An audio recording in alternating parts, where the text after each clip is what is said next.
the president of Iran, Raisi, he made a really historic visit to Latin America, to South America, right? And he visited 3 countries, so Nicaragua, Cuba, and Venezuela. I wanted to show you a couple of clips and discuss why this is so important. So here you can see them. There you go. That's Maduro and Raisi. And they signed a bunch of really, really important memorandums and agreements. So that was Venezuela. This is Nicaragua.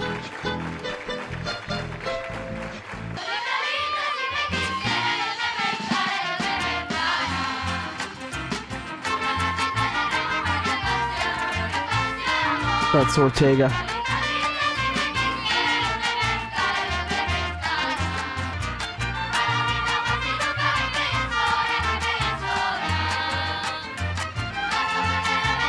Raisi, quien inicia a partir de este miércoles, la cual realiza por primera vez luego que asumiera su cargo en agosto. 90 miles from the Americans, right? I bet that made them feel very uneasy, very, very uneasy with Raisi in their so-called backyard, right? It's so funny, like he's just doing he's just visiting and they get upset. I'll show you in a second. So this is what Raisi said. He said, my trip to Nicaragua comes in line with the policy of expanding ties with independent nations. And he attacked the United States as a bullying power. He said the world would be a better place if they put an end to their despotism and respect the will of other nations. He said that he promised that a new world order was emerging as he heaped praise on Latin America's leftist countries, which have, quote, put up resistance against the dominance and excessive demands of the U.S. and its supporters. And with officials from the 2 sides signing 3 agreements in energy, technology, and healthcare, Raisi talked up Iran's progress in science, expressing readiness to share their experience with friendly nations. Here, I'll show you some more of what he was saying. کشور دوست و برادرمون نیکاراگوآ به اشتراک بگذاریم. سفر ما به آمریکای لاتین و به کشور دوستمون نیکاراگوآ نشان آن است که اراده سیاسی جمهوری اسلامی بر توسعه روابط با کشورهای مستقل در آمریکای لاتین و با نیکاراگوآ است. 2 ملت ایران و نیکاراگوآ تاریخ مشترکی از انقلاب، مقاومت، ایستادگی و مبارزه با دشمنان رو دارند. فاصله جغرافیایی ما با کشور نیکاراگوآ و با آمریکای لاتین بسیار است. دلهای ما به هم بسیار نزدیک است. Right, precisely. So that's the point that I wanted to make, is because they are so far apart,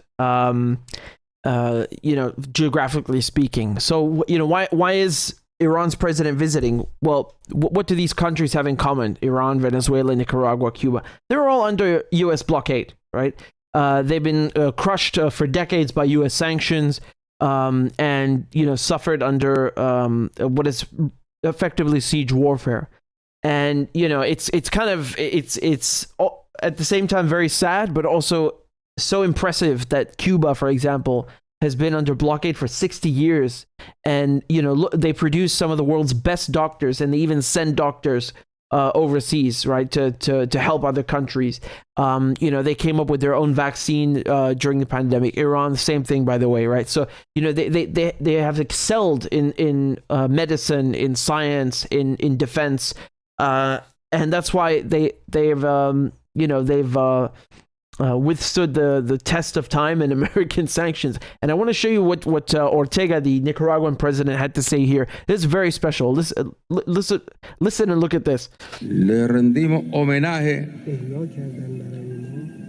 junto a nuestros héroes y mártires, a todos los héroes y mártires de Irán, y en particular al general Qasem Soleimani, que fue asesinado por el imperialismo yanqui. که به دست امپریالیسم آمریکایی به شهادت رسید. Cuando él luchaba contra el terrorismo. که علیه تروریسم مبارزه میکرد. Y los yanquis alentaban el terrorismo. Y los yanquis aceptaron tranquilamente. و آمریکایی‌ها مسئولیتشون هم راحت قبول کردن، مسئولیت این اقدام. Que habían cometido el crimen. که مرتکب این جنایت شدن. Pero eso no doblega al pueblo iraní. ولی این ملت ایران را وادار به تسلیم نمیکنه. Y tampoco atemoriza a los pueblos del mundo. و ملت‌های جهان را هم مورد ترس و تهدید قرار Que نمیده. había una condena contra ese crimen. و در سطح جهانی این جنایت محکوم شد. Los pueblos han condenado ese crimen. ملت‌های جهان این جنایت را محکوم کردند. Y en este día, dándole la bienvenida al presidente de Irán, و امروز اینجا ما خوش آمد میگیم به آقای رئیس جمهور. guardamos un minuto de silencio و یک دقیقه سکوت میکنیم. por el mártir de la República Islámica de Irán, general جمهوری اسلامی ایران ژنرال قاسم سلیمانی.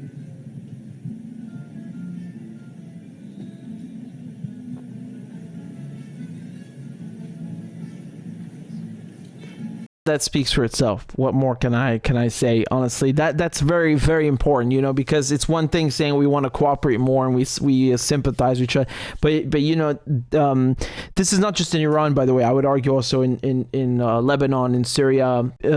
Soleimani is held in very high regard, right? I mean, this propaganda, this garbage that comes out of Mike Pompeo's mouth or Donald Trump, you know, that he's a terrorist. They're the terrorists, you know.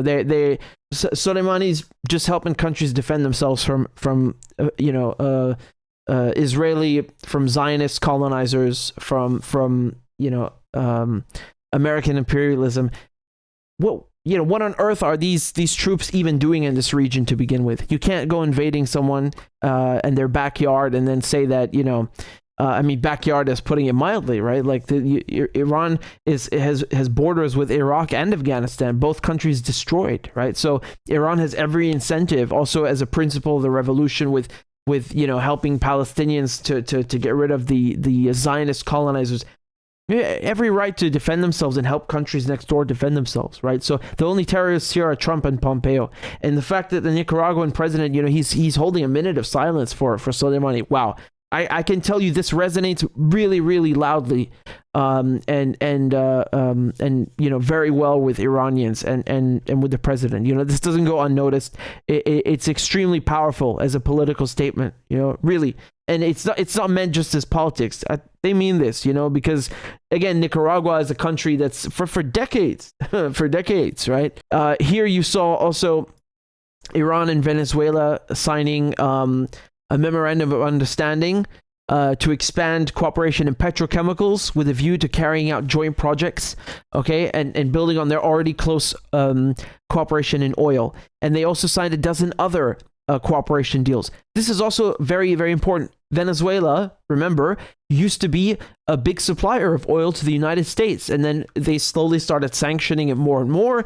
They tried to, you know, coup Maduro, and they hated Chavez, and you know, all sorts of smear campaigns and you know, economic terrorism against Venezuela.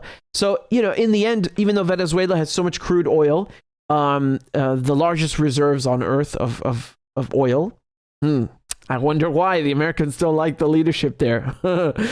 You know, you ended up with a situation where Iran was sending ships of fuel, right? So it's refined fuel all the way across the ocean to Venezuela to help them get through the sanctions, right? So because the sanctions had decimated Venezuela's ability to refine their own oil. So, you know, you already had cooperation between Iran and Venezuela of trying to break through, you know, break free from the sanctions. But this is taking it to a next level. And like I said, Nicaragua, Cuba, all of them also have felt the full force of U.S. sanctions. Let me show you here. This is Maduro, man. I gotta say, he looks like Saddam Hussein. He just, you know, it's funny because if this guy, you could drop him in any street in Lebanon or Syria, and he would just fit right in. He would blend right in with the rest of the crowd, right? Like, it's true, right? It's true. He looks like someone from the Levant or the Middle East. Yeah. So anyway, I'll play his speech, right? This is what he said. El expresidente de los Estados Unidos, Donald Trump, declaró su crimen, un crimen de lesa humanidad contra el pueblo de Venezuela. Yep. Declaró que el objetivo de su gobierno y de la agresión y las sanciones contra Venezuela era hacer colapsar la sociedad venezolana para que el poder imperialista de Estados Unidos se apoderara del petróleo venezolano, se apoderara de las riquezas de Venezuela. Diría un buen abogado, a confesión de partes, relevo de prueba. Trump ha declarado su culpabilidad en crímenes de lesa humanidad contra el noble y pacífico pueblo de Venezuela. I was just talking about Donald Trump and this Espionage Act indictment and obstruction of justice. I mean, you if you're looking for a real crime, committed by Donald Trump, here's one right there. But of course, people in Washington would do the same thing. That's why Joe Biden hasn't lifted any of these sanctions, because they're two birds of a feather, right? They're two birds of a feather. So let me show you the American response, because they are really, really not happy about this visit. The President of Iran is visiting this week Venezuela and Nicaragua for cooperation agreements. And so what opinion you have of this trip, and what's your message for those Latin American countries who engage with the Iranian regime? So I would say in general, we've been quite clear in this briefing about our concerns about Iran's activities. And I don't think it's necessarily surprising that those two countries that you mentioned are engaging further diplomatically with them. And I think I'll leave it at that. Oh man, what a lame non-response. It is a response though, right? So that was the State Department, yeah. He's not surprised. Yeah, you bet. You're definitely surprised. I can tell you that. They're not happy whatsoever. Iran, I'm sure you know the president of Iran is doing a tour of Cuba, Venezuela, and Nicaragua. Just your reaction, your thought on, what he can achieve there and how the U.S. might be countering whatever he's trying to achieve there. And then also... I'm sorry, who is traveling? The president of Iran. He pretended like he doesn't know who that is. I'm sorry, who's traveling? Like as if you don't know. As if you don't know, man. And then just on the report that China supplied some drone ingredients to Iran to be sent to Russia. Is there any veracity to that report? Is that true? And if so, what can... I cannot confirm that reporting. And as for the president's visit to Central America, they can speak for their travel habits and their agenda. We don't ask countries in this hemisphere or any other to choose who they're going to associate with or who they're going to talk to or who they're going to allow to visit. In this hemisphere or any other. What is he trying to pretend he's John Wayne? Talk to or who they're going to allow to visit. That's for them to speak to. We're focused on our own national security interests. Well, thank you. How generous of you. Thank you. Right?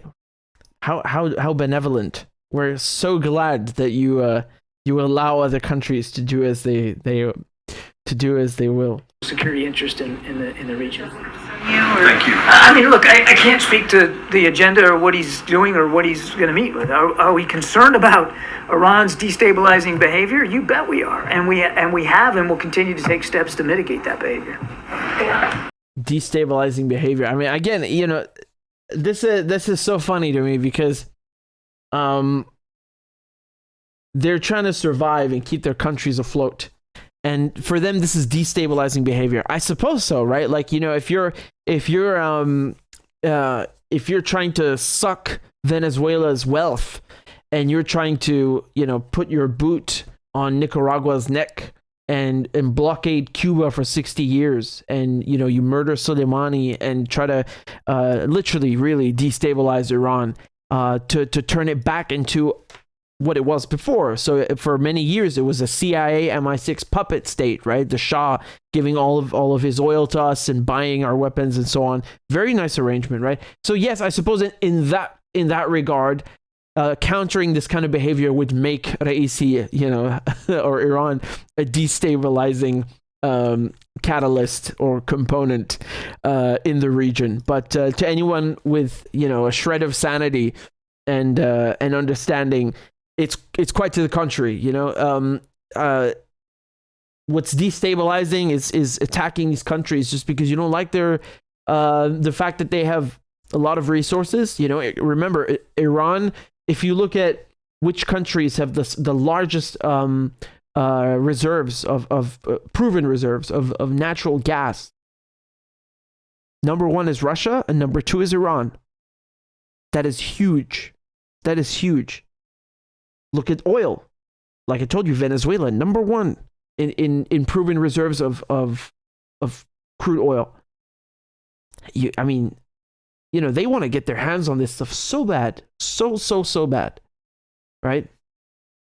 And talking about hemispheres, this goes back to the thinking in the imperialist thinking, the Monroe Doctrine, which is that the United States should interfere in countries that are in its hemisphere. So in their eyes, Venezuela is their backyard, Cuba is their backyard.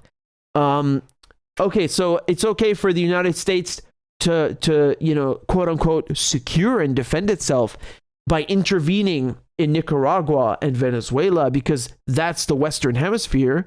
But it's not okay for Iran to help Syria, to help Yemen, to help Iraq, to help its neighbors, in its backyard, to fight Zionist and Western imperialism. That's not okay. For that, have to murder Soleimani.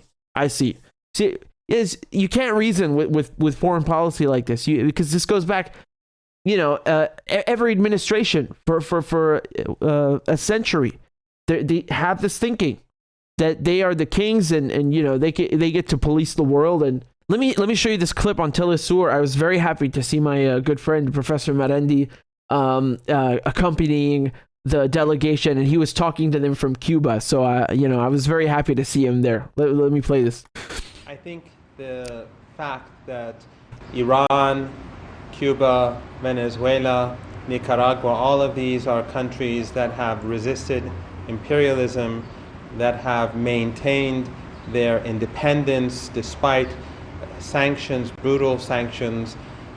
This has created an affinity, a comradeship, brotherhood or sisterhood between these different countries, and these are being expanded. So ironically, what the West has done is that by sanctioning all of us, they've brought us closer to one another, and I think that is something that needs to be expanded. The closer Iran and Cuba, Iran, Venezuela, and Iran and Nicaragua come together, the more countries from Latin America can expand cooperation across West Asia, and countries like Iran can expand cooperation. See, that's the thing.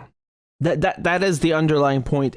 And by the way, in this case, we're talking about Iran and Nicaragua, Venezuela, Cuba, but this logic and this fact applies to the entire global South. The United States and Europe, by sanctioning countries, they thought that they can isolate these countries.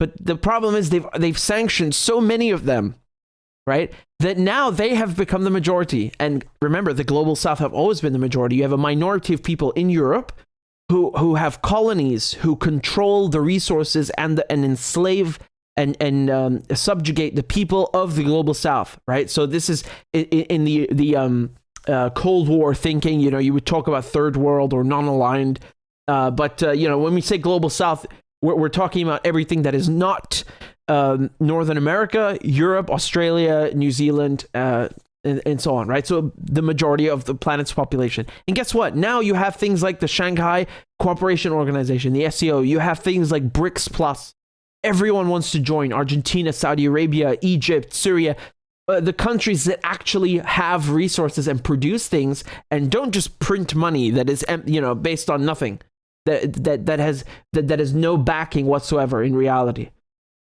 Now all of these countries are coming together. So now you see in this segment, Iran and Latin American countries. And already, remember, Iran was sending ships of fuel to help Venezuela in exchange for gold. And what was the response in Britain? The response was, so Venezuela are able to pay with gold, we have to take their gold. And now you have $1 billion of gold that belongs to Venezuela that is being held hostage in the Bank of England, right? Because apparently, it's not clear who the government of Venezuela is. What do you mean it's not clear? It's that guy called Maduro, who I just showed you, right? He's the president. Who disputes this except a bunch of lunatics in Whitehall and Foggy Bottom? Christ, what a name. That's where you have the State Department. Anyway, so you have a coming together of China, of Russia, of Iran, of the global South in multiple forms: SCO, BRICS, and Belt and Road Initiative or New Silk Road. And this new world is called the multipolar world because it's no longer based on one hegemon. It's no longer the United States policing the world, deciding for the world, manipulating its currency to control other countries and their resources. It's game over. You can't reverse this anymore. It's irreversible. All right, it's irreversible. It's already happening, and the war in Ukraine is really the catalyst, I would say, because this was going to happen anyway. And the other catalyst is what is this neocolonialism, right? The idea that the EU and the United States should police the world and sanction them and brutalize them. But guess what? It's backfired. That has backfired, and the Ukraine war has only sped up this process of multipolar world emerging, and this is the manifestation of that. This is why the president of Iran is visiting Venezuela and Cuba and Nicaragua and signing agreements with them to increase bilateral trade and cooperation. You can't change that. Sorry. It's happening. It's happening whether you like it or not.